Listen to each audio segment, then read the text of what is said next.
नमस्कार मंडळी, मी आहे गणेश, श्री हनुमान डेअरी फार्म सोलापूर। ह्या 4 म्हशी मुरुड येथे जात आहेत। त्या शेतकऱ्याशी बोलूया, युवा वर्गातले शेतकरी आहेत।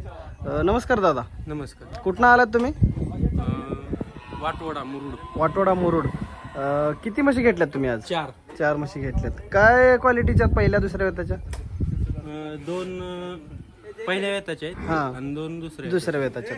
यांचे दूध बघितलेत तुम्ही? 2 टाइम दूध बघितलेत। तरी म्हशी वगैरे कसं वाटलं तुम्हाला? हरियाणा जातीचं तुम्ही म्हशी निवडल्या आहेत। चारीचे वासरू टनाटन आहेत। कशा वाटल्या म्हशी? एक नंबर आहे। दूध वगैरे त्यांचे सड वगैरे एकदम चेक करून घेतलेलं आहे। बाकी काय म्हणू इच्छिता? तुम्हाला काय वाटलं की बाबा काय नाही, म्हशी भारी आहेत? व्यवहार वगैरे कसं वाटला? एक नंबर। तुम्हाला ज्या हव्या होत्या तशा प्रकारचं मिळालं? चालतंय। तुमच्या भागात आमच्या म्हशी वगैरे आल्या आहेत का? आल्यात का?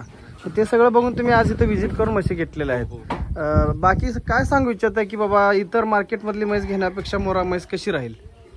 एक नंबर आहे तिथे म्हशी। नाही, बाकीच्या मार्केट तुलनेनुसार मोराच घेतली पाहिजे काय? मोरा चांगली कशामुळे वाटली तुम्हाला? दुधाची क्षमता जास्त आहे। दुधाची क्षमता जास्त आहे, त्याच्यामुळे तुम्ही इतर क्वालिटी न निवडता मोराकडे वळालात। तुम्ही नवीन सुरुवात केली आहे ना? चालतंय। तुम्ही आमच्या गोट्यामध्ये आल्याबद्दल तुमचे आभार। तुम्हाला आमच्याकडून खूप खूप शुभेच्छा। बघू शकता शेतकऱ्यांनो, ही 4 म्हशी आज लोडिंग होऊन जात आहे। एकदम कोवळा माल आहे। अशाच प्रकारे ज्या शेतकऱ्याला माल घ्यायचे असतील त्याने प्रत्यक्षात श्री हनुमान डेअरी फार्म सोलापूर येथे व्हिजिट करून खात्री करून दूध बघून म्हशी घेऊ शकताय। ठीक आहे सर, नमस्कार।